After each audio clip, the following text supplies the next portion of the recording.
কতজনকে মারবে?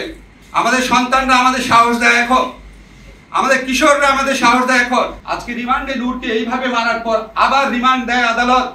এটা কোন আদালত? রাস্তার মধ্যে কাঁদতে কাঁদতে আছড়ে পড়ছে যে আমার ছেলেটা কোনো আন্দোলন ছিল না, বাজার করতে গেছে, তাকে গ্রেফতার করা হয়েছে। আমি ঘুমাতে পারি না যখন আমি শহীদ মুগ্ধর গল্প করি। আমার সাথে এই কোটা আন্দোলনের যে ইস্যু, সেটার সাথে কোনো সম্পর্ক নাই। দেখুন, আমার কোনো চাকরির দরকার নেই, আমার সন্তানদের সাথে এই আন্দোলনের সম্পর্ক নাই, তারা এখন অনেক ছোট, তারা এই আন্দোলনে যায় নাই। কিন্তু আমিও প্রতি রাতে ঘুমাতে পারি না। কালকে ফোন এসেছে, বেসরকারি বিশ্ববিদ্যালয়ের ছেলেমেয়েদেরকে ভাটারা থানায় ধরে নেওয়া হয়েছে, অত্যাচার করা হয়েছে। কালকেই ফোন এসেছে, বাংলা বিভাগের একজন ছাত্রকে ধরে নিয়ে যাওয়া হয়েছে। কালকেই ফোন এসেছে, একটা জায়গায় ব্লক রেড করা হচ্ছে, কথা শুনতে পাচ্ছিলাম না। এর আগে শুনেছি আমরা বিভিন্ন জায়গাতে কারফিউ জারি করে চারদিকে ঘিরে ধরে হেলিকপ্টারের আলো ফেলে বাংলাদেশের ছাত্র তরুণ কিশোরদেরকে গণগ্রেফতার করা হচ্ছে। গায়ে দেখা হচ্ছে আঘাতের চিহ্ন আছে নাকি, আঘাতের চিহ্ন মানে হচ্ছে সে আন্দোলনে ছিল, তারপর গ্রেফতার করা হচ্ছে। আমি ঘুমাতে পারি না যখন আমি শহীদ মুগ্ধর গল্প করি। যেই ছেলেটা আন্দোলনে গিয়েছিল বিস্কিট আর পানি দেওয়ার জন্য, সবাইকে বলছিল পানি লাগবে কিনা, এরকম একটা ছেলেকে মাথায় গুলি করে হত্যা করা হয়েছে। আমি ঘুমাতে পারি না যখন দেখি একটা ছেলে, সে টিয়ার গ্যাস ঢুকছে বাসার মধ্যে, সেটা বন্ধ করতে গেছে, 11 বছরের ছেলে, তাকে মাথায় গুলি করে হত্যা করা হয়েছে। 6 বছরের একটা মেয়ে রিয়া মারা গেছে। 4 বছরের একটা শিশু বারান্দায় মারা গেছে, বারান্দায়, ছাদে, ঘরের ভিতরে শিশু কিশোরদের হত্যা করা হয়েছে। আজকে আমরা শুনতে পাচ্ছি যে 267 মারা গেছে। একটা বর্ণ আপনাদের বাড়িয়ে বলছি না। কালকে একটা জিনিস কিনতে গিয়েছিলাম একটা দোকানে, বলছে স্যার হাজার হাজার লোক মারা গেছে, আমরা বিশ্বাস করি, আমরা এই সরকারকে বিশ্বাস করি না। আজকে যখন এইরকম হত্যাকাণ্ডের ক্ষত যন্ত্রণা আমাদের বুকে, দেশের প্রত্যেকটা অঞ্চলে ব্লক রেড করে আমাদের তরুণদেরকে, কিশোরদেরকে, ছাত্রদেরকে গ্রেফতার করা হচ্ছে, নির্যাতন করা হচ্ছে, তখন আমাদের মনে প্রশ্ন আসে, এই সরকার কি বাংলাদেশের তরুণ, বাংলাদেশের ছাত্রদের বিরুদ্ধে যুদ্ধ ঘোষণা করেছে? এটা কি কোনো অধিকৃত ভূমি? এটা কি গাজা স্ট্রিপ? এটা কি কাশ্মীর? এই দেশে যে পুলিশের ইউনিফর্ম করা লোক দেখি, এরা কি ভিনদেশী বাহিনী? এরা কি আমাদের ট্যাক্সের প্রতি বিনিময় চলে না? এটা কি আমাদের অর্থে লালিত না? এই অস্ত্র কি আমাদের অর্থে কেনা না? আজকে আমরা গান শুনেছি মুক্তিযুদ্ধের সময়, একটি ফুলকে বাঁচাবো বলে যুদ্ধ করি। আজকে 6টা বাচ্চার ছবি যখন, শিশু বাচ্চার ছবি যখন বিভিন্ন জায়গায় ফেসবুকে দেওয়া হয়, 6টা ফুল ঝরে গেছে। বর্তমান সরকারে যারা আছেন, নাম নিচ্ছি না আপনাদের বুকের মধ্যে তো কোনো ক্রন্দন দেখি না, আপনাদের মধ্যে তো কোনো কষ্ট দেখি না। সারাক্ষণ স্থাপনা স্থাপনা স্থাপনার জন্য কষ্ট, এটা আমাদের টাকায় করা। আমরা কষ্ট পাবো, আমরা যন্ত্রণায় ভুগবো। আপনার তো মেট্রো রেলে চলতে হয় না, আপনারা তো রাস্তায় যাওয়ার সময় সমস্ত মানুষকে আটকে রাখেন বেআইনি ভাবে। আজকে এই 6টা ফুল যে ঝরে গেছে, আজকে যে 19টা অপ্রাপ্ত বয়স্ক মানুষ মারা গেছে, আজকে এই পর্যন্ত বেওয়ারিশ লাশ হিসাবে দাফন করা হয়েছে।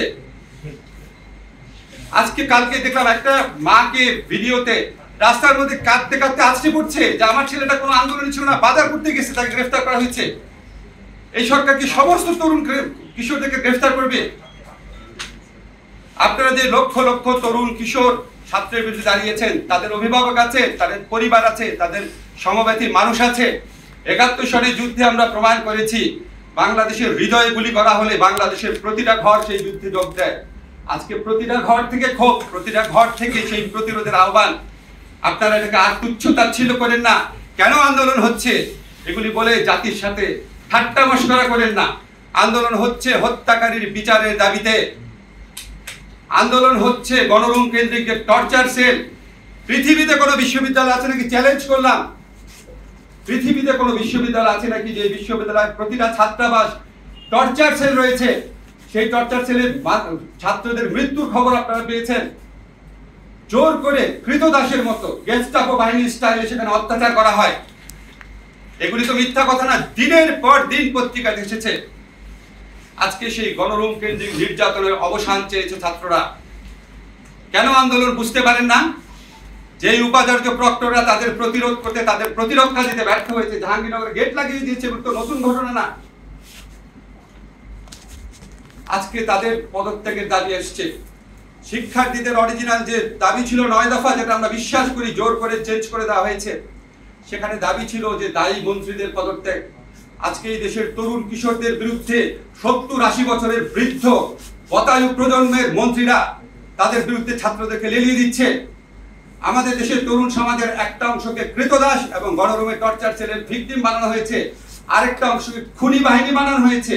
এই প্রক্রিয়াতে যারা সরাসরি যুক্ত, যারা সরাসরি নির্দেশ দিয়েছে, তাদের বিচার চেয়েছে। এটার মধ্যে অন্যায়টা কোথায়?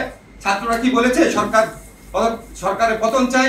ছাত্ররা কি বলেছে নতুন নির্বাচন চাই? তার তো এগুলি বলে নাই। আপনারা এই দাবি মেনে নিচ্ছেন না কেন? সমস্যা কি? আপনি যদি নিজের খুনি না হন, তাহলে খুনের বিচার কেন করছেন না? আজকে আবু সাঈদের বুকে এইভাবে গুলি করার পর এজাহারে লেখা হয়েছে আন্দোলনকারী ইট পাটকেলে ফাজলামি করেন আমাদের সাথে। এই ফাজলামি মানুষের বুকে ক্ষত হয়ে থাকে না? কতজনকে মারবে? আমাদের সন্তানরা আমাদের সাহস দেয় এখন, আমাদের কিশোররা আমাদের সাহস দেয় এখন। আমরাও ভয় পাই না, আমরা অত্যাচারের ভয় পাই না। এই হত্যাকাণ্ডের বিচার করতে হবে, এখানে কোনো ছাড় নাই। আজকে শোক দিবস পালন করেন, রসিকতা করেন জাতির সাথে। নাশকতার জন্য 10,000 20,000 গ্রেফতার করেছেন, 2.5 লক্ষ বলে আসামি, সম্ভবত শুধু ঢাকা শহরে। হত্যা মামলায় কয়জনকে গ্রেফতার করেছেন? আজকে আমরা পত্রিকার ফুটেজে দেখেছি ছাত্রলীগ যুবলীগের হাতে অস্ত্র চিহ্নিত করে পত্রিকায় লেখা হয়েছে ছাত্রলীগ যুবলীগ, পুলিশের হাতে ইউনিফর্ম পরা পুলিশ, জাজ্জল্যমান প্রমাণ, তাদের গ্রেফতার করছেন না। নাশকতা কে করেছে কোনো ফুটেজ তো দেখি নাই, কোনো ভিন্ন মতের দলের নেতার তো নির্দেশ দেখি নাই নাশকতা করো। হতে পারে না জড়িত আছে, কিন্তু কোনো প্রমাণ নেই এখনো। প্রমাণের আগেই 1000 গ্রেফতার করে ফেলেছেন। আর যেটা জাজ্জল্যমান প্রমাণ, মানুষের জীবন সম্পদের চেয়ে অনেক বেশি ইম্পর্টেন্ট। আমাদের প্রধানমন্ত্রী, আপনি বলেন স্বজন হারানোর বেদনা আপনি বুঝেন। সরি, আমার কাছে মনে হয় স্বজন হারানোর বেদনা আপনি বুঝেন, শুধু নিজেরটা বুঝেন। না হলে এই শত শত হত্যাকারী যারা আছে, শত শত মানুষকে যারা হত্যা করেছে, আমাদের প্রায় 100 শিশু কিশোর ছাত্রকে যারা হত্যা করেছে, 100 একটু কম হতে পারে, 70-80 জন। আপনি শ্রীলঙ্কাতে 10 জন বিক্ষোভকারীকে হত্যা করা হয়েছিল এই রাজাপাকসের বিরুদ্ধে আন্দোলনে।